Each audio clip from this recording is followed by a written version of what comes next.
பேரலை நேயர்களுக்கு வணக்கம். இன்றைய நேர்காணலில் வழக்கறிஞர் திரு வைரமுத்து அவர்கள் இணைந்திருக்கிறார். அவரோடு பேசலாம். வணக்கம் தொடர். வணக்கம் தொடர். அதிமுகவிலிருந்து கூட்டணிக்கு எந்தெந்த தொகுதிகள் ஒதுக்கப்பட்டிருக்குது அப்படின்னு சொல்லி லிஸ்டுகள் வெளியாகி இருந்தது. அதுல பார்க்கும்போது பாஜகவுக்கு தென் மண்டலத்துல மட்டுமே கிட்டத்தட்ட 12 தொகுதிகள் ஒதுக்கப்பட்டிருக்குது அப்படிங்கிற விஷயத்த பார்த்தோம். அந்த கூட்டணியில இடம்பெற்றிருக்கிற புதிய நீதி கட்சி, அதாவது ஏசி சண்முகம் அவருடைய கட்சியில மத்திய தொகுதி ஒதுக்கப்பட்டிருக்குது அப்படின்னு சொல்லி அறிவிப்பு வெளியாகி இருக்குது. அந்த கட்சியின் சார்பில் இயக்குனர் சுந்தர்சி அவர்கள் போட்டி போடுவார் அப்படின்னு சொல்லி அந்த கட்சி தலைவர் அறிவிச்சிருக்காரு. இந்த விஷயத்தை எப்படி பார்க்கலாம்? காம்படிஷன் இல்லாத அளவுக்கு அவங்க தொகுதியை ஒதுக்குறாங்களா இல்ல எப்படி புரிஞ்சுக்கணும்? அதாவது நீங்க பொதுவா பாத்தீங்க அப்படின்னா பாஜகவிற்கு தெற்கு மண்டலத்துல ஏறத்தாழ ஒரு பாதிக்கு பாதியான தொகுதிகள் அப்படி அவங்களுக்கு 27ல ஒரு 12 தொகுதி வரைக்கும் ஒதுக்கப்பட்டிருக்கிறது. இன்னும் குறிப்பாக சொல்ல வேண்டும் என்றால் கன்னியாகுமரி மாவட்டத்தில் இருக்கக்கூடிய 6 சட்டமன்ற தொகுதியில 4 சட்டமன்ற தொகுதி அவங்களுக்கு தான் போயிருக்கு. ஒண்ணு வந்து தமாகக்கு, ஒண்ணு அதிமுகக்கு. தமாகவும் தாமரை சின்னத்துல போட்டிடுறதுனால அங்கே ஒரு சின்னத்துல தான் ரெட்டைலை, மீதி 5 வந்து தொகுதிகள் வந்து தாமரை அப்படிங்கிற ஒரு நிலை இருக்கு. மதுரை எடுத்துக்கிட்டீங்க அப்படின்னா இதுல வந்து அதிமுக கூட்டணியில அதிமுகவோட சின்னத்தில் புதிய நீதி கட்சி போட்டியிடுது. அதாவது புதிய நீதி கட்சி உலகத்திலேயே முதல் முறையா இப்போ ஒரு கட்சி என்ன பண்ணணும்னா தான் சின்னத்துல நிற்கும், இல்ல சுயேட்சை சின்னத்துல நிற்கும், இல்லைன்னா அந்த கூட்டணிக்கு தலைமை தாங்குகிற ஒரு கட்சியோட சின்னத்துல நிற்கும். இதுதான் பொதுவான நடைமுறை. இவ என்ன பண்றாங்கன்னா அதிமுக இருந்து ஒரு தொகுதி வாங்கி அதிமுக சின்னத்துல நிற்போம், பாஜக இருந்து ஒரு தொகுதி வாங்கி பாஜக சின்னத்துல நிற்போம் அப்படின்னு வித்தியாசமா கட்சியினுடைய தலைவர் ஏசி சண்முகம் ஒரு பேட்டி கொடுத்திருந்தார். அந்த வகையில் மதுரையில் அதிமுகவுக்கு ஒதுக்கப்பட்ட தொகுதிகளிலிருந்து ஒரு தொகுதி வந்து அவருக்கு புதிய நீதி கட்சிக்கு ஒதுக்கப்பட்டிருந்தது. அந்த மதுரை மத்திய தொகுதி அது. அந்த தொகுதிக்கு வந்து இயக்குனர் சுந்தர்சி அவர்கள் போட்டியிடுவதாக அறிவிக்கப்பட்டது. அவர் இரட்டை இலை சின்னத்துல இருப்பார் என்று தெரிகிறது. திமுக கூட்டணியை பொறுத்தளவில் திமுக கூட்டணி கட்சிகள் போட்டியிடுகிற தொகுதிகளை வந்து அறிவித்து விட்டு திமுக எப்பவுமே பாத்தீங்கன்னா தனக்கென ஒரு தேர்தல் பாணி வைத்திருப்போம். இப்போ ஒரு சிலரை போல முதல் கூட்டணி கட்சிக்கு பேசுறதுக்கு முன்னாடி ஒரு கட்ட பட்டியலை வெளியிட்டுறது, அதாவது இந்த தொகுதியெல்லாம் கேட்காதீங்க அப்படின்னு ஒரு மறைமுக அழுத்தம். அது இல்ல அவங்களுக்கு ஒரு மறைமுக எச்சரிக்கை. கூட்டணி கட்சி தொகுதி முடிவு பண்ண முன்னாடியே நான் ஒரு பட்டியலை வெளியிட்டுருவேன். இல்ல வந்து முன்னாடி அம்மையார் ஜெயலலிதா காலத்துல என்ன நடக்கும்னா கீழே பேச்சுவார்த்தை நடந்துகிட்டு இருக்கும் போதே லிஸ்ட் போகும். அந்த மாதிரி வேலையெல்லாம் செய்வது அதிமுக பழக்கம். ஆனா திமுக வந்து எப்பவுமே இந்த கேப்டன் ஆஃப் தி ஷிப் அப்படின்னு சொல்லுவாங்க இல்லையா, ஒரு கப்பலில் வந்து என்ன நடந்தாலும் அது மாலுமி தான் பொறுப்பு. ஒரு சிக்கல் வந்தா கூட மீதி எல்லாத்தையும் சேவ் பண்ணிட்டு தான் மாலுமி வந்து தன்னை காப்பாற்றிக் கொள்ள முயல்வார். அது போல வந்து திமுக வந்து முதலில் கூட்டணி கட்சிகளுக்கான தொகுதிகளை அடையாளம் கண்டு அதை முறைப்படி அறிவித்து விட்டு தான் எஞ்சிய தான் போட்டியிடுகிற தொகுதிக்கு பட்டியலை ஒரே கட்டமாக அறிவிக்கும் திமுக.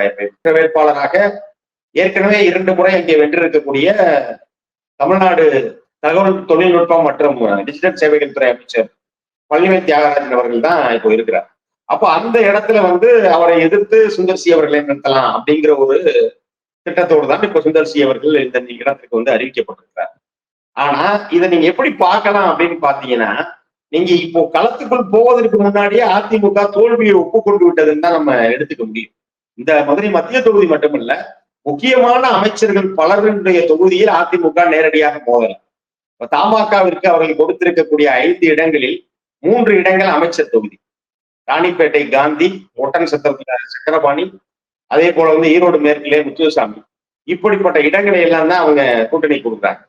அதே போல பாத்தீங்கன்னா மீதி 2 இடம் பாத்தீங்கன்னா அவங்க கும்பகோணம் பாத்தீங்கன்னா திமுக தொடர்ந்து வெற்றி பெறுகிற இடம். இப்படியான இடங்களை வந்து கூட்டணிக்கு, அதாவது பொதுவா கூட்டணி கட்சிகளுக்கு நீங்க அவங்களுக்கு ஒரு ஓரளவுக்கு வந்து சான்சஸ் இருக்க இடங்களை கொடுக்கணுமே தவிர ரிஸ்க ஃபுல்லா அவங்ககிட்ட தள்ளிட்டு நாம வந்து எப்படியாவது முயன்று வெற்றி பெற்று விடலாம் அப்படிங்கிற ஒரு எண்ணத்தில் அதிமுக இருப்பதை போலத்தான் தெரிகிறது. அதிமுக வந்து தங்களுடைய தொகுதிக்கு தங்களுக்கு வெற்றி வாய்ப்பு இருக்கிற தொகுதிகளை தாங்கள் வச்சுக்கிட்டாங்க, மற்ற தொகுதிகள்லாம் கூட்டணி கட்சிக்கு ஒதுக்கிட்டு போயிட்டாங்க அப்படின்னு தானே புரிஞ்சுக்க முடியுது. அப்போ நான் தாங்காய்க்கிற முதல்ல அப்படிங்கிற விஷயத்துல எடப்பாடி பழனிசாமி முடிவெடுத்தார் இல்லையா? அதுவும் வந்து நீங்க எப்படின்னு பாத்தீங்கன்னா, அதாவது கிடைக்கிற ஆள் வந்து ஒரு ஓரளவு விழிச்சா தலையில கட்டிடுறது. அதிமுக தொடர் வெற்றி தொகுதியான அவினாசி எப்படி பாஜக போச்சு? அப்போ பாஜகவிற்குன்னு வரும் பொழுது இப்போ இன்னைக்கு கூட இப்ப நான் பேசிக்கொண்டிருக்கிற இந்த தருவாயில் நாகர்கோவிலை சேர்ந்த அதிமுகவினர் பழனிசாமி வீட்டை விட்டுக்கிட்டு இருக்காங்க. நாகர்கோவில்ல எங்களுக்கு போட்டியிட வாய்ப்பு தரணும் அதிமுக, நீங்க ஏன் கூட்டணி கொடுத்தீங்க அப்படின்னு. அப்போ அந்த கட்சியினுடைய தொண்டர்களுடைய மனநிலையை புரிந்து கொள்ளாதவராக பாஜகவுடைய அழுத்தத்துக்கு பயந்துகிட்டு அந்த ஒரே மாவட்டத்தில் 4 தொகுதி தூக்கி கொடுத்துட்டார். அது அங்கே அதிமுக நாகர்கோவில் வெற்றி பெற்றது. அந்த முன்னாள் சட்டமன்ற உறுப்பினர் நாஞ்சில் முருகேசன் நேரடியா பேட்டி கொடுக்குறாரு. காரணம் வந்து அதிமுகவை சேர்ந்த தளவாய் சுந்தரம் தான். அவர் கன்னியாகுமரி மாவட்டத்துல அவர் மட்டும்தான் வரணும்னு நினைக்கிறாரு. அவருக்கு மட்டும் ஒரு தொகுதி வச்சுட்டு மீதி தொகுதிகள் வேறு யாரும் போட்டிக்கு வந்து விடக்கூடாதுன்றக்காக அப்படி கொடுத்தாங்க அப்படின்னு சொல்லி அக்கட்சியை சேர்ந்த முன்னாள் சட்டமன்ற உறுப்பினரே சொல்றார். அவருடைய ஆதரவாளர்கள் இன்றைக்கு எடப்பாடி பழனிசாமியுடைய வீட்டை முற்றுகையிட்டு இருக்கிறார். ஆனா அப்ப நீங்க சின்ன சின்ன கட்சிகளிட ஒரு விதமா நடக்கிறாங்க. பாஜகவுடைய அழுத்தத்துக்கு பயப்படுறாங்க. இப்ப அவினாசி எடுத்துக்கிட்டீங்க அப்படின்னா 96 தவிர்த்து, அதாவது 96 ஆண்டு வந்து ஜெயலலிதாவே தோற்றார். அதிமுக வெறும் 4 இடங்களில் மட்டும் வெற்றி பெற்றது. அந்த ஒரு மாபெரும் எதிர்ப்பலை ஜெயலலிதாவுக்கு இருந்தது, திமுகவுக்கு ஒரு ஆதரவு அலை இருந்தது. அந்த அலையை தவிர்த்து தொடர்ச்சியா வந்து அதிமுக வெற்றி பெறுகிற தொகுதி அவினாசி. ஆனா அந்த தொகுதியை பாத்தீங்கன்னா தூக்கி பாரதிய ஜனதா கட்சி கொடுத்திருக்காங்க. இத்தனைக்கும் அந்த தொகுதியிலே தொடர்ச்சியாக போட்டியிட்டு வந்தவர் வந்து அதிமுகவுடைய முன்னாள் அமைச்சர் சபாநாயகர் திரு தனபால் அவர்கள். அப்போ அவர் வந்து அந்த கட்சியில வந்து ஒரு மிக முக்கிய தலைவராக இருக்கிறார். இன்னும் சொல்ல போனா ஒடுக்கப்பட்ட சமுதாய மக்கள், அருந்ததியர் மக்கள் தலைவராக இருக்கக்கூடிய தனபாலுக்கு இப்படி ஒரு துரோகம் இழைக்கப்பட்டிருக்கு. அப்போ எல்லா இடத்துலயுமே பழனிசாமி வந்து தன்னை வந்து வலுப்படுத்திக்கிறாரு அப்படின்னு முடிவெடுத்தா அவினாசி மாதிரியான தொகுதியை வந்து அவரு ஸ்ட்ராங்கான தொகுதியை வச்சிருக்கணும். அப்படி ஒரு நிலைப்பாடு எடுக்கல. சிறிய கட்சிகள்னா அவங்கள நம்ம கொஞ்சம் எப்படினாலும் சமாளிச்சுக்கலாம், அவங்களுக்கு சரியில்லாத தள்ளி விட்டுதான் சொன்னேன். ஐஜேகே எடுத்துக்கல. ஐஜேகே 2 இடத்தில் போட்டி எடுக்கிறது. 2 இடம் வந்து பல்லாவரம் தொகுதி என்பது உருவாக்கப்பட்ட காலத்துல இருந்து தொடர்ச்சியா திராவிட முன்னேற்ற கழகத்தினுடைய கையில இருக்கக்கூடிய தொகுதி அது. அதே மாதிரி குன்னம் தொகுதி எடுத்துக்கிட்டீங்கன்னா போக்குவரத்துறை அமைச்சர், மின்சாரத்துறை அமைச்சர் அண்ணன் சிவசங்கர் போட்டியிடுற தொகுதி. அப்ப அவர் வந்து பொதுவாக அந்த தொகுதியுடைய செல்ல பிள்ளையர். அப்போ அந்த மாதிரி இடங்களை தான் சின்ன ஐஜேகே மாதிரி கட்சிகளுக்கு கொடுக்குறாங்க. பாஜகவிடம் வந்து அவர்கள் முக்கியமான இடங்களையே கூட பாஜகவுக்கு கொடுத்திருக்கிறார். Okay sir. ஒரு பக்கம் பார்க்கும்போது கூட்டணி கட்சிகளுக்கு தோல்வியுறக்கூடிய தொகுதிகளை தள்ளிவிடுறாரு அப்படின்னு ஒரு பார்வை இருக்கு. இன்னொரு பக்கம் பார்க்கும்போது அவினாசி போன்ற தொகுதிகளை விட்டு கொடுக்குறாங்க அப்படின்னு சொல்றாங்க. அதான் கட்சியர் மத்தியிலேயே நாகர்கோவில் எதுக்கு விட்டு கொடுத்தீங்க அப்படின்ற பாவம் எழுந்திருக்கு. ஏதோ ஒரு முரண்பாடு இருக்கிற மாதிரி தெரியுது. இதை எப்படி புரிஞ்சுக்கிறது நாம? இல்ல அதுதான் நான் முன்னரே சொன்னதை போல கூட்டணியினுடைய கட்சியை சேர்ந்தவர் பலமான கட்சி. இப்ப பாஜகவுக்கு ஒரு தயவு வேணும் எடப்பாடி பழனிசாமி. அப்போ பாஜகவிற்கு அவர் இணைஞ்சு போறாரு. ஒண்ணும் இல்ல, நீங்க ஒரு மிகப்பெரிய கால்குலேஷன் தான் சொன்னாங்க. அதாவது பாஜக இத்தனை தொகுதிக்கு போயிடும், அத்தனை தொகுதிக்கு போயிடும். ஆனா பாருங்க, காங்கிரஸை விட ஒரு தொகுதி குறைச்சி 27 தொகுதியில எடப்பாடி முடிச்சிட்டாரு பாஜகவை. அப்ப எப்படி பாஜக எடப்பாடி மிரட்டி இருக்கும்னு கேட்கிறாரு. 27 தொகுதி எப்படி கொடுத்தாரு அதான் கேள்வி. அதாவது இப்ப நீங்க திமுக வந்து காங்கிரஸுக்கு 28 கொடுக்கலையா அப்படின்னா, கடந்த முறை 25 கொடுத்தோம். 25ல அவர்கள் வெற்றி பெற்ற தொகுதி 18. ஸ்ட்ரைக் ரேட் பாத்துக்கோங்க, ஏறத்தாழ வந்து 4/3 பங்கு ஜெயிச்சிருக்காங்க. ஆனா நீ வந்து போன முறை கொடுத்த 20 அதுல வந்து வெறும் 4 இடம் தான் ஜெயிச்சாங்க. அவங்களுக்கு எப்படி இருக்கிறத விட நீங்க கூட்டு கொடுத்துருக்கீங்க. அப்ப அது அழுத்தம் இல்லையா? ஒன்று. இன்னொன்று, நான் முன்பே பேசியதை போல ஒரு கூட்டணிக்கு தலைமை தாங்குகிற கட்சியினுடைய சின்னத்துலதான் சிறிய கட்சிகள் போட்டியிடும். ஆனா இங்க தமாக வந்து நான் தாமரையில் நிற்பேங்கிறார். ஐஜேகே வந்து இன்னும் சொல்லல, நான் பேசிட்டு சொல்றேங்கிறார். நான் ஜான் பாண்டியன் இன்னும் சொல்லல. ஆனா அவர்கள் அத்தனை பேருமே பாஜக சின்னத்தில் போட்டியிடுவதற்கான வாய்ப்பு இருக்கிறது. புதிய நீதி கட்சியில நான் இதுல ஒண்ணு நிற்பேன், அதுல ஒண்ணு நிற்பேங்கிறார். ஆக இப்படி இருக்கிற போது நீங்க தாமரை சின்னங்கள் அனைத்தையும் சேர்த்தீங்கன்னா ஏறத்தாழ ஒரு 30-35க்கு மேல போயிடும். ஏன்னா இப்பவே 27, தமாகவோட 5 சேர்த்தீங்கனாலே 32 ஆச்சு. அப்ப எப்படி பார்த்தாலும் ஒரு 35 தொகுதிகளுக்கு மேல வந்து பாஜகவுடைய சின்னம் வந்துவிடும் அப்படிங்கிற ஒரு நிலை இருக்கிறது. அப்போ இதெல்லாம் எப்படி ஒரு அழுத்தம் இல்லாமல் செய்வதல்ல. அப்போ நீங்க உள்ளபடியே ஒரு அலையன்ஸ் ஃபார்மேஷன் அப்படிங்கிறது எப்படி இருக்கணும் அப்படின்னா, ஒரு வின்வின் சிச்சுவேஷன் இருக்கணும். ஒரு 2 கட்சிகள் வந்து ஒரு மைய கருத்தோடு இணையும் பொழுது அவங்க இருவருக்குமே அந்த இடத்துல வந்து ஒரு இங்க இருக்க என்னுடைய வெற்றி வாய்ப்பு தொகுதி ஒண்ணுல நீங்க நிக்கணும், உங்களோட வெற்றி வாய்ப்பு தொகுதி ஒண்ணுல நான் நிக்கணும்னா தான் அந்த அணி என்பது ஒரு பலமோட அணியாக இருக்கும். உதாரணத்துக்கு வந்து என்னுடைய பலம் ஒரு குறிப்பிட்ட தொகுதிகள், அந்த தொகுதியில வந்து மறுபடியும் நான் அணியில கூட்டணியில நான் மட்டும்தான் அந்த இடத்துல நிற்பேன்னா மற்ற பகுதியில் எனக்கு வலுவே இல்லை. அப்ப நான் அந்த அணிக்கு என்னுடைய பங்களிப்பு என்ன? ஆக அதுதான் திராவிட முன்னேற்ற கழகத்தில் கூட்டணி தொகுதிகள் எண்ணிக்கையை முடிவு செய்வதற்கோ இடங்களை முடிவு செய்வதற்கோ ஒரு நீண்ட நாள் ஆகிறது அப்படின்னா அது காரணம் வந்து இது அவர்களுடைய உணர்வுகளுக்கு மதிப்பளிக்கப்பட்ட அந்த டிஸ்கஷன்ங்கிறது போதும். நீங்க வந்து ஒரு மொனாட்டினஸா நீங்க இதுலதான் நிக்கணும், இப்படித்தான் பண்ணுவோம் அப்படிங்கிறது இல்லாம, அப்ப அவர்களுக்கு வந்து ஒரு சயின்டிபிக் கிரீஷோட சொன்ன மாதிரி அவங்க டேட்டாவோட பேசுறாங்க அப்படின்னு சொன்னார் தொகுதி பங்கீட்டு குழுவை பற்றி சொல்லும் போது. அந்த அளவுக்கு திமுக வந்து ஒரு அறிவியல் பூர்வமான முறையில டேட்டாஸை வச்சிருக்காங்க. இப்ப கடந்த முறை இப்போ ஒரு தொகுதி எடுக்கிறீங்கன்னா இந்த தொகுதியில இருந்து கடந்த முறையில எப்படி வெற்றி வாய்ப்பு போயிருக்கு, எந்தெந்த கட்சி நின்றுருக்கு, எப்படியான சூழலில் யார் வெற்றி பெற்றிருக்கிறார்கள், அப்ப அதை இந்த அணி இந்த கூட்டணியில இப்ப யார் நின்னா அந்த இடத்துல வந்து நமக்கு கோப்பு இருக்கும் அப்படிங்கிறது எல்லாமே அந்த கட்சிகளோடு திறந்த மனதோடு விவாதித்து அவர்களும் சேர்ந்து அதில் முடிவெடுப்பதை போல அந்த முடிவுகள் வந்து எடுக்கப்படுது. ஆனா இங்க வந்து அப்படி கிடையாது. இப்போ ஒரு சிறிய கட்சி கேட்டா அவங்களுக்கு இவங்க தொகுதியை தள்ளுறது, அதுதான் நிக்கணும், அப்படித்தான் பண்ணணும்.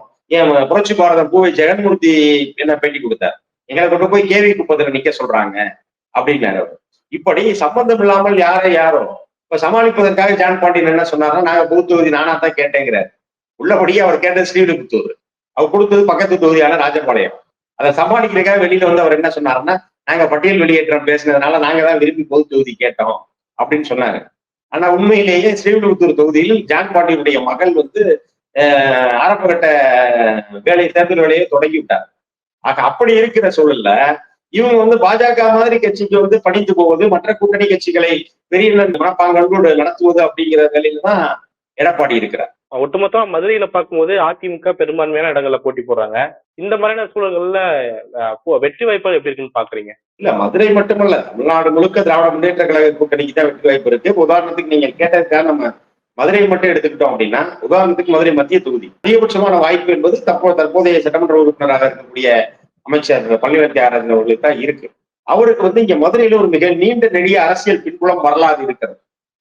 நீதி கட்சி காலத்தில் தமிழ்நாட்டினுடைய முதல்வராக இருந்த பி.டி. ராஜன், அதைத் தொடர்ந்து வந்து தமிழ்நாடு சட்டப்பேரவையினுடைய தலைவராகவும் இந்து சமய அறநிலையத்துறை அமைச்சராகவும் இருந்த பழனிவேல் ராஜன் அவர்கள், அவரை தொடர்ந்து இன்றைக்கு அவருடைய மகனான பழனிவேல் தியாகராஜன் அவர்கள் களத்துக்கு வந்திருக்கிறார்.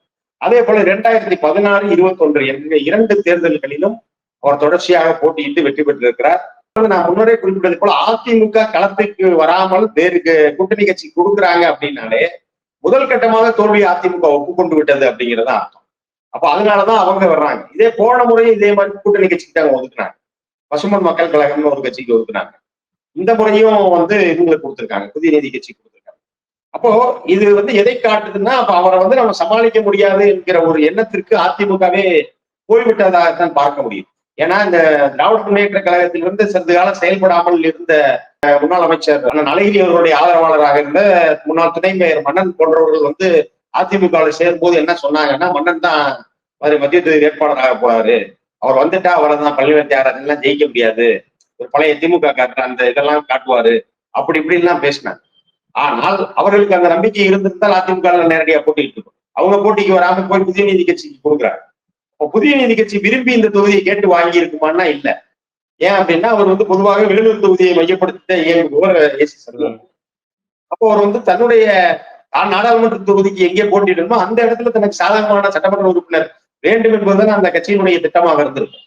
அப்ப அவங்களுக்கு சம்மந்தமே இல்லாம அங்கிருந்து கொண்டு வந்து மதுரை கொடுக்குறாங்க அப்படின்னா, அப்போ இவரை வந்து வேறு எந்த வழியிலும் வீழ்த்த முடியாது. அப்போ ஒரு கூட்டணி கட்சி கொடுப்போம், முடிஞ்சா அவங்க வந்து மோதி பார்க்கட்டும் என்பது ஒன்று. இன்னொன்று வந்து இதை ஒரு குறுகிய ஜாதி நோக்கோடு அணுகுகிறார். புதிய நீதி கட்சி வந்து வந்தா அவர்கள் சார்ந்த அந்த சமுதாயத்தினுடைய வாக்குகளை வந்து நம்ம இந்த மத்திய தொகுதியில பெற்று விடலாம் அப்படின்னு நினைக்கிறாங்க. அப்போ அந்த இவர்களுடைய குறுகிய ஜாதி பின்புலத்தோடு தான் சுந்தர் சி இங்கே வேட்பாளராக நிறுத்தப்பட்டிருக்கிறார். ஆனால் நீண்ட நெடிய திராவிட பாரம்பரியத்தின் சார்பாக அமைச்சர் பழனிவேல் தியாகராஜனுக்கான வாய்ப்புகள் அதிகமாக. அப்போ இது பார்க்கும் பொழுது வழக்கம் போலவே வந்து 3வது முறையாக பழனிவேல் தியாகராஜன் அவர்கள் வெற்றி பெறுவதற்கான வாய்ப்புகள் தான் இங்கே அதிகமா இருக்கு. மதுரையுடைய மற்ற தொகுதிகள் அப்படின்னு பாத்தீங்க அப்படின்னா, இன்றைக்கு மதுரை தெற்கு பாஜகவிற்கு கொடுக்கப்பட்டிருக்கு. அதே போல மதுரை கிழக்கு தொடர்ச்சியாக 2016, 21 என்று அமைச்சர் பி மூர்த்தி அவர்கள் வெற்றி பெறுகிறது. அதே போல மதுரை வடக்கு எடுத்துக்கிட்டீங்கன்னா மாநகர் மாவட்டத்தினுடைய செயலாளர் தளபதி அவர்கள் வந்து கண்டிப்பாக வெற்றி பெறுவார். இப்ப மதுரை கிழக்குல பாத்தீங்கன்னா அதிமுகவின் சார்பாக மாங்குளம் மகேந்திரன் என்பவர் நிறுத்தப்பட்டிருக்கிறார். அவர் இப்போதான் தேர்தல் களத்துக்கு முதல் முறையா வர்றாரு.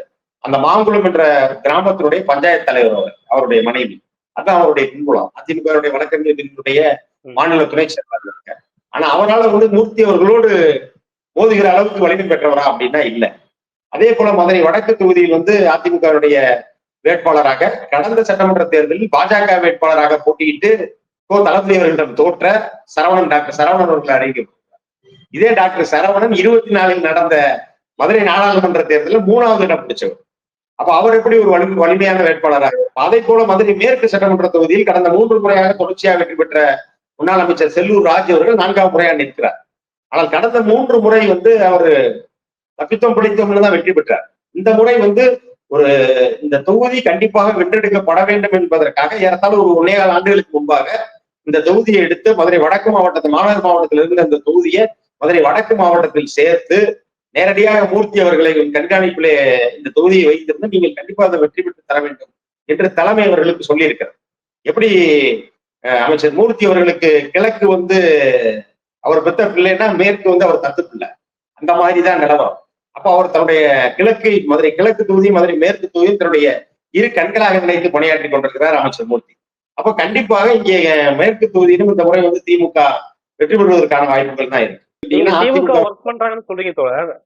ஆனா இப்போ முதற்கட்ட வேட்பாளர் பட்டியல வெளியிட்டு இருந்தாங்க அதிமுக. அதுல 23 பேர் அடங்கிய பட்டியல்ல செல்லூர் ராஜா அவர்களுடைய தொகுதி தெற்கு தொகுதியும் வந்து இடம்பெற்றிருக்குது.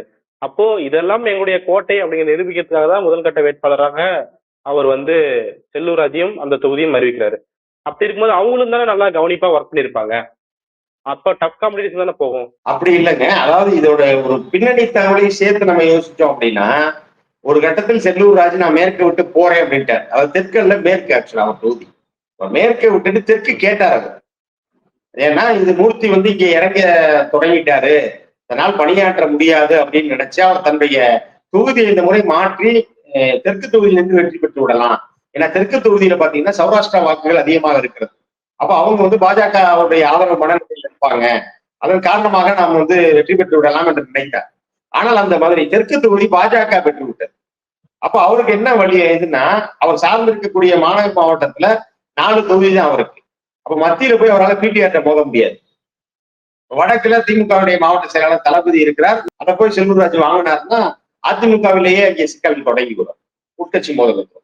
அப்போ வேறு வழி இல்லாமல் தான் அவர் மேற்கு தொகுதியை வந்து மீண்டும் போட்டியிட வேண்டிய கட்டாயத்திற்கு ஆளாகி இருக்கிறார். அதே போன்று வந்து இந்த முக்கிய கட்சிகள், முக்கிய தலைவர்களுடைய பட்டியலையாவது ஒரு நல்ல நாள் அப்படின்னு அவங்க புதன்கிழமை வெளியிடும் நினைச்சுதான் ஒரு 23 பேர் பட்டியலை வந்து அறிவித்தார்கள். அதற்கு பிறகுதான் எஞ்சிய 127 பேர் போட முடிஞ்சது. இன்னும் சொல்ல போனால் இன்னொரு 13-14 பேருடைய வேட்பாளர் வந்து அறிவிக்கப்படல. மிக முக்கியமாக இப்ப முதல்வரை எதிர்க்கிற வேட்பாளர் யாரு, துணை முதல்வர் உதயநிதி எதிர்க்கிற வேட்பாளர் யாரு போன்றவர்கள்லாம் இன்னும் அவங்களால ஐடென்டிஃபை பண்ணி அறிவிக்க முடியாம இன்னும் லேட் பண்ணிட்டு இருக்காங்க. உதாரணத்துக்கு வந்து நம்ம மதுரைக்கு பக்கத்துல இருக்கக்கூடிய விருதுநகர் மாவட்டம் திருச்சுழி தொகுதி, அமைச்சர் தங்கம் தென்னரசு அவர்கள் தொடர்ச்சியாக போட்டிட்டு வெற்றி பெறுகிற தொகுதி அது. அப்ப அந்த தொகுதியில இன்னைக்கு வரைக்கும் அந்த மாவட்டத்துல இன்னைக்கு எல்லா தொகுதிக்கும் வேட்பாளர் அறிவிச்சிட்டாங்க, திருச்சுழி மட்டும் நிறுத்தி வச்சிருக்காங்க. அப்போ இங்கெல்லாம் இவர்களெல்லாம் எப்படி சமாளிப்பது என்பது போன்ற ஒரு திட்டம் அவர்களுக்கு இருக்கு. அப்போ இது வந்து அவர்களுடைய தோல்வி முகத்தை தான் காட்டுகிறது. வெளியில வந்து உங்களுக்கு பயம் இல்லாதவங்க போல காட்டிக்கொண்டாலும் உள்ளுக்குள்ள வந்து ஒரு பயத்தோடு தான் அவர்கள் இருக்கிறார். மதுரை மேற்கில் 4ஆம் முறையாக வேறு வழியின்றித்தான் செல்லூர் ராஜ் வந்திருக்கிறாரே தவிர அவர் விரும்பி மதுரை மேற்குக்கு 4ஆவது முறையா வரல.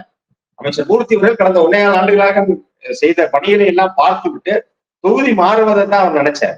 வேறு வழி இல்லாம மறுபடியும் வந்து மேற்கிலே அவர் நிற்க வேண்டிய கட்டாயம் என்பதால் மதுரை மேற்குக்கு அவர் வேட்பாளராக அறிவிக்கிறார். இதுல மதுரையை குறிப்பிட்டு பார்க்கும்போது 2 அமைச்சர்கள் இருக்காங்க. மூர்த்தி அவர்களுக்கும் பிடிஆர் அவர்களுக்கும் உள்ளுக்குள்ள முரண்பாடு இருக்கு, அந்த பூசல் இருக்கு. அதாவது தேர்தல் களத்துல பெருசா வெடிக்கும் அப்படிங்கிற விஷயம் பேசப்படுகிறது. எப்படி புரிஞ்சுக்கலாம்? களத்துல வந்து ஒன்னா சேர்ந்து வேலை பார்த்துருவாங்க தேர்தல் சமயத்துல அப்படின்னு பாக்கலாமா, இல்ல அந்த முரண்பாடு இன்னும் பெருகிட்டே தான் போன்னு புரிஞ்சுக்கலாமா? இது எல்லாமே வந்து வெளியிலே சொல்லப்படுவதை தானே தவிர நேரடியாக மூர்த்தி அவர்களுக்கும் அமைச்சர் பழனிவேல் தியாகராஜன் அவர்களுக்கும் எந்த முரண்பாடும் இல்லை. இன்னொன்று வந்து அமைச்சர் பழனிவேல் தியாகராஜன் அவர்கள் இருப்பது வந்து மாநகர் மாவட்டம், அமைச்சர் மூர்த்தி அவர்கள் இருப்பது மதுரை புறநகர், மதுரை வடக்கு மாவட்டத்தினுடைய செயலாளர். ஆகவே வந்து அதெல்லாம் ஒன்றும் பெரிய லெவலில் அவங்களுக்குள்ள டிஃபரன்ஸ் ஆஃப் ஒப்பீனியன்லாம் கிடையாது. இந்த ஊடகங்கள் சும்மா அவங்க சொல்லிக்கிறாங்களே தவிர மற்றபடி வந்து போட்டி என்பது வந்து கட்சியை யார் வளர்ப்பது, கட்சியை யார் அதிக தொகுதியில் வெற்றி பெற வைப்பது என்பது போன்ற போட்டிகள் தானே தவிர அவர்களுக்குள்ள வகையெல்லாம் எதுவும் இல்லை. இந்த மீடியாக்கள் அப்படி சொல்லிக் கொண்டு வந்தது, அவங்களுக்குள்ள சிக்கல்கள் இருக்கு, அதனால வந்து இவர் பழனிவேல் தியாகராஜனுக்கு கட்சிக்காரங்கிட்டே ஒத்துழைப்பு இல்லை என்பதை போல எல்லாம் சொல்லி இதை வந்து மக்கள் மத்தியில் பொதுக்கருத்தாக மாற்ற நினைத்தார். ஆனா அப்படியெல்லாம் இல்லை. திமுகவை பொறுத்தளவுக்கு மிக தெளிவாக முதல்வர் சொல்லிட்டார், 234 தொகுதிகளிலும் உதயசூரியன் தான் நிற்கிறது என்று எல்லாரும் வேலை பார்த்தாக வேண்டும் என்று சொல்லிவிட்டார். அதனால இங்க வந்து உட்கட்சி மோதலோ, இவருக்கு அவர் பிடிக்கல, அவருக்கு எனக்கு சரியில்லை, அதனால நான் ஒர்க் பண்ண மாட்டேன் அப்படிங்கிற மாதிரியான பேச்சுக்களுக்கு எல்லாம் இங்க இடமே இல்லை. எல்லோருமே வந்து முழுக்க தங்களை முழுமையாக இந்த தேர்தல் பணியில் எல்லா கட்சியிலுமே தங்களை ஈடுபடுத்திக் கொண்டிருக்கிறார்கள். அதனால கண்டிப்பாக மதுரையை பொறுத்தளவில் வந்து கடந்த முறை வந்து வெற்றி பெற்றதை விட கூடுதலாக இம்முறை வந்து 10க்கு 10 தொகுதிகளே வெற்றி பெறுவதற்கான சூழல் தான் இப்போதைக்கு மதுரையில் நடக்குது. ஓபிஎஸ் உடைய சேர்க்கையால உசிலம்பட்டி, ஆண்டிப்பட்டி, போடிநாயக்கனூர் இது போன்ற தொகுதிகள்ல திமுக ஆதரவு வட்டம் பெருகி இருக்கா? அதனுடைய வெற்றி வாய்ப்புகள் எப்படி இருக்குன்னு ஒரு கேள்வி இருக்கு. அதை எப்படி பாக்குறீங்க? ஓ பன்னீர்செல்வம் அவர்களுக்கு அவருடைய வருகைக்கு பிறகு மதுரை, தேனி மாவட்டங்களை தாண்டி ஒட்டுமொத்தமாக தென் மாவட்டங்கள் முழுவதுமே திமுகவுக்கான ஒரு ஆதரவு வட்டம் பெருகி இருக்கிறது. குறிப்பா கடந்த 2 வார காலமாக வந்து தென் மாவட்டங்கள் முழுக்க வந்து தொகுதி வாரியாக ஓபிஎஸ் அவர்கள் கலந்து கொண்ட கூட்டங்கள் நடைபெற்றது. ஆங்காங்கே இருக்கக்கூடிய அவர்கள் ஆதரவாளர்கள் வந்து அங்கே வந்து தங்களை திமுகவிலே இணைத்துக் கொண்டார்கள். அந்த இடங்களில் எல்லாம் வருகிற தகவல் பார்த்தீங்க அப்படின்னா, அந்த தென்காசியிலே தொடங்கி மாவட்டம் முழுக்கவே எல்லா தென்காசி மாவட்டம் முழுமையா போனாரு, விருதுநகர் போனாரு, சிவகங்கை, ராமநாதபுரம் போன்ற எல்லா மாவட்டங்களுக்கும் போனாரு. அதே போல தேனி இருக்கட்டும், இந்த உசம்பட்டி பகுதிகளாக இருக்கட்டும், அவருடைய வருகைக்கு பிறகு வந்து கட்சியினுடைய திமுக பலம் கூடி இருக்கிறது. அதிமுக நேற்றைய தினம் அறிவித்த 2ஆம் கட்ட வேட்பாளர் பட்டியலில் அக்கட்சியினுடைய வேட்பாளராக முன்னாள் சட்டமன்ற உறுப்பினர் மகேந்திரன் அவர்களே இருந்திருக்கிறார். மகேந்திரன் அதே உசம்பட்டி தொகுதியில ஏற்கனவே போட்டியிட்டு வெற்றி பெற்றவர். மகேந்திரன் பாத்தீங்க அப்படின்னா ஒரு கன்சிஸ்டன்சி இல்ல. அவர் எந்த அமமுக போனாரு, அமமுக திருப்பரங்குன்ற வேட்பாளராக நின்னாரு, திருப்பரங்குன்ற இடைத்தேர்தல் அவர் தோற்று விட்டார், திருப்பி இங்க வந்தாரு. இப்படி ஒரு பெரிய ஒரு இதுக்கு அப்புறம் தான் மீண்டும் அவர் அதிமுக வந்திருக்கு. அதனால வந்து அதிமுகவினரிடையே வந்து முழுமையாக ஒரு ஆதரவு என்பது மகேந்திரனுக்கு கிடைக்காது அப்படிங்கிறதுதான் யதார்த்த நிலவரம். அங்கேயே வந்து சட்டமன்ற உறுப்பினராக இருந்த நீதிபதி போன்ற பலர் வந்து அவருக்கு ஆதரவாக இல்லை. உசிலம்பட்டி தொகுதியில இந்த முறை திமுக வெற்றி பெறுவதற்கான வாய்ப்புகள் அதிகமாக. அது திருமங்கலம் என்பது வந்து அனைத்து பகுதிகளுக்கும் தென் மாவட்டங்களுக்கு ஒரு ஒரு பொதுவான ஒரு இடமா மதுரையில பண்ணா இருக்கும். அப்போ மதுரையுடைய அந்த புறவழிச்சாலையில் இருக்கக்கூடிய மதுரை வருகிற வழியில இருக்கக்கூடிய இடம் வந்து திருமங்கலம் அப்படிங்கிறதுனால திருமங்கலம் அது வந்து ஒரு இடமா இது பண்ணப்பட்டுச்சு ஒண்ணு. இன்னொன்று வந்து அங்கே திருமங்கலத்தில் அதிமுகவினுடைய சார்பாக கடந்த 2 தேர்தலில் வெற்றி பெற்றிருக்கக்கூடிய ஆர்பி உதயகுமார் அவர்கள். அப்போ அவர் வந்து தன்னை ஒரு வலுவான வேட்பாளராக அந்த பகுதியில் காட்டிக் கொண்டிருக்கிறார். அப்போ வந்து இன்னொன்று வந்து ஓபிஎஸ் அவர்கள் வந்து அதிமுக விட்டு விளக்கப்படும் பொழுது அவர் இடத்திற்கு வந்து தென் மாவட்டத்திலிருந்து ஆர்பி உதயகுமார் தான் முன்னிறுத்தப்பட்டார். எதிர்கட்சி துணைத் தலைவர் பதவியிலிருந்து ஓபிஎஸ் வெளியே வந்த பிறகு எதிர்கட்சி துணைத் தலைவர் ஆர்பி உதயகுமார் தான் நியமிக்கப்பட்டார். ஆக இப்படி அவருக்கு உதயகுமாருக்கு வந்து ஒரு முன்னிலை கொடுத்து தன்னை வந்து அவமதித்த எடப்பாடிக்கு ஒரு பதில் சொல்லுகிற முகமாக அவர் வந்து உதயகுமாருடைய தொகுதியான திருமங்கலத்தில் அந்த விழா நடத்த வேண்டும் என்று பன்னீர்செல்வத்துக்குள்ள ஒரு சிந்தனை வந்திருக்காங்க. அதே போல வந்து பன்னீர்செல்வம் அவர்கள் வருகைக்கு பிறகு வந்து திருமங்கலம் தொகுதியே வந்து இன்றைக்கு திராவிட முன்னேற்ற கழகத்துக்கான ஒரு ஆதரவான இடமாகத்தான் மாறி இருக்கிறது. அதை வைத்துதான் வந்து இந்த முறை வந்து இப்போ அதிமுகவில் கடந்த முறை வென்றவர்கள் கூட இந்த முறை வெற்றி பெற்ற முடியாது அப்படிங்கிறது வந்து செல்லூர் ராஜு, ஆர்பி உதயகுமார் போன்றவர்கள் எல்லாம் வந்து அந்த ஒரு நிலைக்குத்தான் இப்போது தோல்வியை நோக்கித்தான் சென்றோம். இப்போ இறுதியாக இப்போ திருப்பரங்குன்றம் தொகுதியில பார்க்கும்போது அங்க வழக்கமா ஜெயிச்சுட்டு வர ஸ்ட்ராங்கா இருக்கக்கூடிய ராஜன் செல்லப்பா அவர்கள் வந்து வேட்பாளராக அறிவிக்கப்பட்டிருக்காரு அதிமுக சார்பில். இப்போ அந்த திருப்பரங்குன்றம் பிரச்சனைக்கு பிறகு அங்க சூழல் எப்படி மாறி இருக்குது? அந்த தொகுதியை பாஜகவும் கேட்டு பிரஷர் பண்ணாங்கன்னு சொல்றாங்க. ஒருவேளை பாஜக போட்டிட்டு இருந்தாலும் அங்க வந்து ஆதரவு பெரிய இருக்குமா? இப்போ அதிமுகவே அதை ரீடைன் பண்ணி போட்டி போடுறாங்க. அது எப்படி புரிஞ்சுக்கலாம் களத்தை? அதாவது நீங்க பாஜக வந்து நேரடியாக போட்டியிடவில்லை என்று சொன்னாலுமே அதிமுக இருக்க எல்லா தொகுதியும் நம்ம பாஜக தான் பார்க்க வேண்டியது இருக்கு. ஏன்னா அவங்களுடைய நிலை வந்து அப்படித்தான் இருக்கிறது. ஏன் என்று சொன்னால் உங்களுக்கு இந்த திருப்பரங்குன்றம் தீபம் தொடர்பான அந்த சிக்கல்கள் எழும் பொழுது அங்கே சட்டமன்ற உறுப்பினராக இருந்த அதிமுகவை சேர்ந்த ராஜன் செல்லப்பாவுடைய குரல் எப்படிப்பட்ட குரலா இருந்ததுன்னா முழுக்க அது பாஜகவுடைய குரலா தான் இருந்துச்சு. ஒரு திராவிட பாரம்பரியத்தில் வந்த ஒரு கட்சியை சேர்ந்த ஒரு சட்டமன்ற உறுப்பினரை போல பொறுப்போடு ராஜன் செல்லப்பா பேசல. ஒரு மதத்துக்கு ஆதரவாக மாற்று மதத்தினர் மீது வன்மத்தை தூண்டும் வகையில் தான் ராஜன் செல்லப்பா பேசினார். ஆக அப்படிப்பட்ட ராஜன் செல்லப்பாவுக்கு திருப்பரங்குன்றத்தினுடைய அமைதியை குலைக்க நினைக்கிற இல்ல அதன் மூலமாக தான் அரசியல் ஆதாயம் பெற வேண்டும் என்று நினைக்கிற ராஜன் செல்லப்பாவை இந்த முறை வெற்றி பெற செய்ய மக்கள் தயாராக இல்லை. இன்னொன்னு வந்து தொடர்ச்சியான அவர் அங்க வெற்றி பெறல. கடந்த முறையில் இது மட்டும்தான் அவர் போட்டியிட்டார். கடந்த முறையும் இந்த முறை 2ஆம் முறையாக அவர் இங்கே போட்டியிடுகிறார். அதற்கு முன்பாக அவர் மதுரை வடக்குல இருந்தார். வடக்கில் தான் சட்டமன்ற உறுப்பினராக இருந்தார். அதே போல ராஜ்யசபா உறுப்பினராக இருந்தது. ஆனா அவர் அந்த பகுதியை சேர்ந்தவர், திருப்பூன்ற பக்கத்துல இருக்கக்கூடிய பைக்காரா பகுதியை சேர்ந்தவர் ராஜன் செல்லப்பா. அப்போ அந்த இடத்தை சேர்ந்தவர் அப்படின்னா கூட அவர் அந்த பிரச்சனையில வந்து ஒரு சமூக நல்லிணக்கத்தோடு நடந்து கொள்ளவில்லை. அப்ப அதையெல்லாம் மக்கள் பார்த்து கொண்டேதான் இருந்தார். ஆகவே வந்து இந்த முறை திருப்பரங்குன்றத்தை அதே போல பாஜக இந்த தொகுதியில போட்டியிட்டு அந்த சிக்கலை இன்னும் எவ்வளவு தூரம் பெருசாக்க முடியுமோ இதை ஒரு தேர்தல் பிரச்சனையாக மையப்படுத்தி நாம் செய்யலாம். ஏன்னா வந்து அதனாலதான் வந்து பிரதமர் மோடி தேர்தல் பிரச்சாரத்துக்கு வந்த போது கூட அவரை கோயிலுக்கு அழைச்சிருக்கோம். இப்ப ஏன் வந்து அங்கிருந்து கொஞ்சம் தூரத்துலதான் ஏற்கனவே நம்ம நேர்காணலே கூட நம்ம பேசியிருக்கோம். அதுக்கு இருந்து கொஞ்சம் திருப்பரங்குன்ற கோவில்ல இருந்து வெகு அருகாமையில் தான் நீங்க எய்ம்ஸுக்கு அடிக்கல் நாட்டின இடம் இருக்கு. அங்க போய் பார்க்கலாம்ல. அந்த பணிகளை துரிதப்படுத்தி மக்களுக்கு பயன்பாட்டு கொண்டு வரலாம்ல. அதெல்லாம் செய்யலாம். ஏன் இதே மோடி எத்தனையோ முறை குஜராத்தினுடைய முதல்வராக இருந்த போதிலிருந்து அவர் மதுரைக்கு வந்துட்டு இருக்காரு. பல்வேறு நிகழ்ச்சிகளுக்கு வந்திருக்கார், பல்வேறு முறை வந்திருக்கிறார். அப்பெல்லாம் தெரியாத திருப்பரங்குன்ற கோவில் இப்பதான் அவருக்கு தெரியுதா? அப்போ இதெல்லாம் என்ன அப்படின்னா, இதை ஒரு காரணமாக வைத்து அங்கே நாம் வெற்றி பெற்று விடலாம், இல்ல அதெல்லாம் காரணமா வச்சு நம்ம அரசியல் ஆதாயத்தை பெறலாம் என்று அவர்கள் நினைக்கிறார். ஆனால் மக்கள் அதை அனைத்தையும் பார்த்து கொண்டிருக்கிறார்கள். அவர்கள் ஒரு சமூக நல்லிணக்கத்தை, அமைதியை, பொது அமைதி, மதுரையினுடைய பொது அமைதியை விரும்புகிறவர்கள். அப்ப அவங்க கண்டிப்பாக இந்த முறை ஒரு சார்போடு நடந்து கொண்ட ராஜன் செல்லப்பாவை கண்டிப்பாக வெற்றி பெற வைக்க மாட்டார்.